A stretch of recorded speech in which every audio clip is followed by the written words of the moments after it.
অবাধ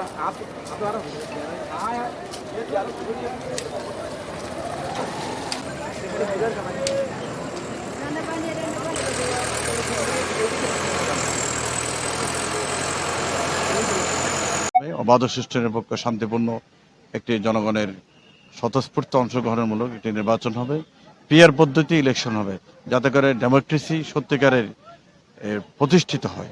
তাছাড়া আমরা বাংলাদেশের সম্পদ হচ্ছে গার্মেন্টস শিল্পের পরপরই আমাদের বিদেশি রেমিটেন্স যোদ্ধাদের সে কষ্টার্জিত অর্থ দেশের অর্থনীতিকে সমৃদ্ধ করে, কিন্তু ভোটাধিকার কখনো আমরা পাই না, প্রয়োগ করতে পারে নাই। এবার আমাদের প্রবাসী ভাইদের ভোটাধিকার হবে, প্রয়োগের জন্য দাবি আছে। বিশেষ করে জুলাই আগস্ট যারা নতুন স্বাধীনতার জন্য বাংলাদেশের অধিকার ফিরিয়ে আনার জন্য ছাত্র জনতা 2 সহস্রাধিক যারা জীবন দান করেছেন, সে গণহত্যার বিচার থেকে শুরু করে মৌলিক সংস্কার, গুরুত্বপূর্ণ 7টা দাবিকে সামনে রেখেই মূলত আগামীকাল প্রোগ্রাম। দীর্ঘদিন বাংলাদেশ জামাত ইসলামী জুলুমের কারণে আমাদের বিশেষ করে দলীয় নিবন্ধন আমরা হারিয়েছিলাম, আমাদের প্রতীক কেড়ে নেওয়া হয়েছিল। আমরা প্রচলিত আইনে আমরা প্রতীক ফিরে পেয়েছি, আমরা নিবন্ধন আমরা ফিরে পেয়েছি। আমাদের নেতৃবৃন্দ যাদেরকে হত্যা করা হয়েছে এবং প্রচলিত আইনে তারা বেকসুর হালাস হিসাবে আমরা পেয়েছি।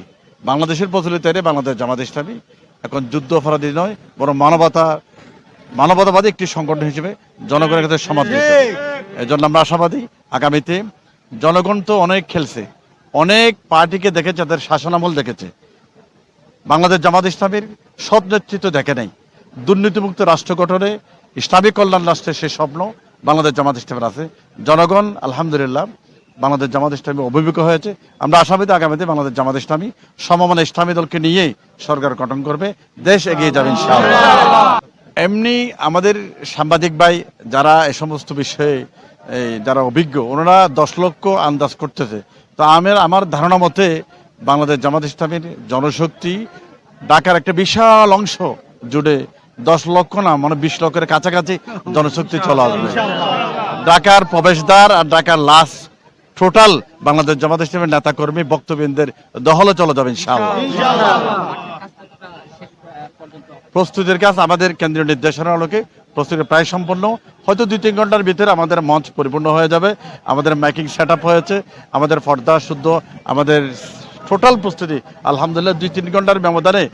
বাংলাদেশ জামাত ইসলামী সুশৃঙ্খল একটি আদর্শভিত্তিক দল, ওনাদের শৃঙ্খলা আছে, নেতৃত্বের আনুগত্য আছে, শৃঙ্খলার ইতিহাস আর কোনো দল গঠন করতে পারে নাই। আমরা আশাবাদী আমাদের পূর্ণ শৃঙ্খলার সাথে একটা নজিরবিহীন ঢাকাতে একটা মহাসভা অনুষ্ঠিত হবে ইনশাআল্লাহ। কেটিভি বাংলা, বিশ্বের চোখে বাংলাদেশ।